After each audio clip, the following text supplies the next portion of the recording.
Político, escritor y docente. Como diputado a la Asamblea Nacional, forma parte de la Comisión del Desarrollo Social Integral y desde ella ha destacado como promotor de la construcción del poder popular.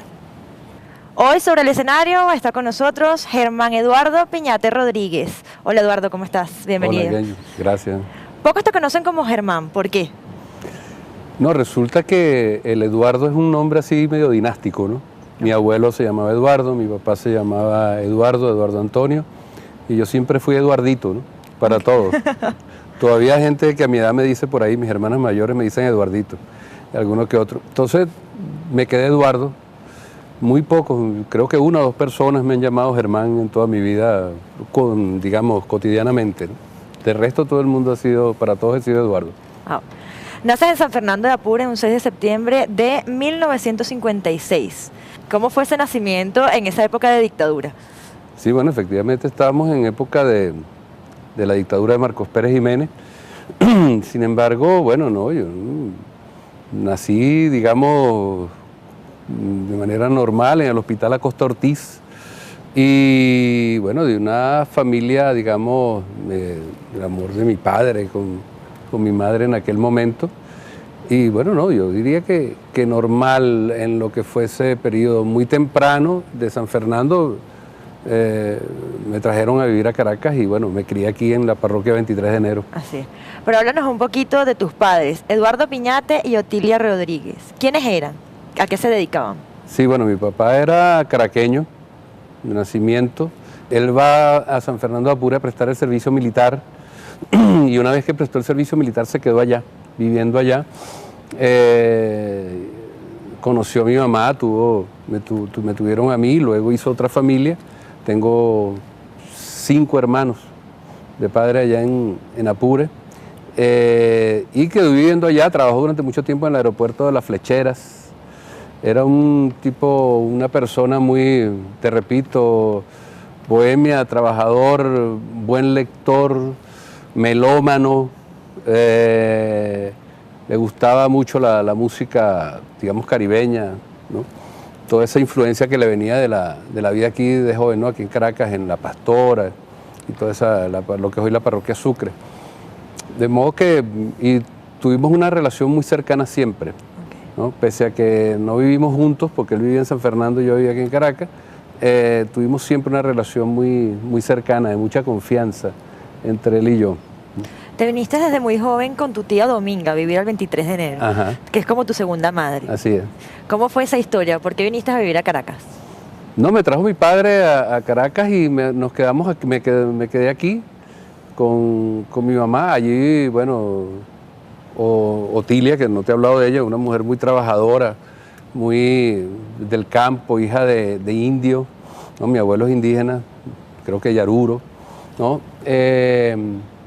Trabajadora, bueno, se casó, fue a vivir a Calabozo, donde todavía vive, mi mamá todavía está viva, con otros hermanos míos, y vine a vivir con mi tía Dominga, que es mi madre de crianza. No, yo tengo 2 madres, tengo esa fortuna, ¿no? Ambas las amo muchísimo. Mi madre Dominga murió ya hace ya unos 3, 4 años, mi madre Otilia todavía está viva, y fue, digamos, la que me crió. Con Dominga inicié mi vida en el 23 de enero, donde pasé toda mi primera infancia, la juventud, hasta los 17 años. Allí estudié la primaria, guiado por ella, la secundaria, hice las primeras novias, el fútbol, la política, también la conocí allí. Y hasta que me casé estuve viviendo con ella. Precisamente de esa época, cuando tenías apenas 16 años, tengo entendido que viviste muy de cerca la pobreza cuando eras pequeño. ¿Crees que a los 16 años eso fue lo que, digamos, marcó de alguna manera esa manera de ver la vida de un joven que decidió sumarse a las filas, pues, del Partido Socialista? Yo creo que eso, pero además la vivencia de la lucha desde muy pequeño. Yo vivía en el bloque 6 del 23 de enero, y desde los años, es decir, cuando cayó la dictadura de Pérez Jiménez yo tenía 1 año y 3 meses, algo así. Y luego vienen los años 60, la época de la lucha armada. Y el 23 de enero, y específicamente el bloque 6, tenía células comunistas muy combativas, de jóvenes que combatieron. Entonces, en esa época era común despertarse de madrugada con el tableteo de las ametralladoras, y yo siempre digo un poco en tono de exageración pedagógica que los niños en esa época, en el 23 de enero, aprendíamos primero a esquivar las balas que a caminar, ¿no? Entonces vimos la vivencia de la lucha, de la represión. Yo vivía, siendo muy niño, vivía allanamientos masivos a los bloques del 23 de enero. Mi casa fue allanada varias veces, antes que la allanaran una vez a buscarme a mí precisamente, pero bueno, varias veces siendo muy niño, ¿no? De 7, 8 años. Y todo eso fue influyendo. ¿Y formaste parte del movimiento estudiantil de la Liga Socialista en Vargas?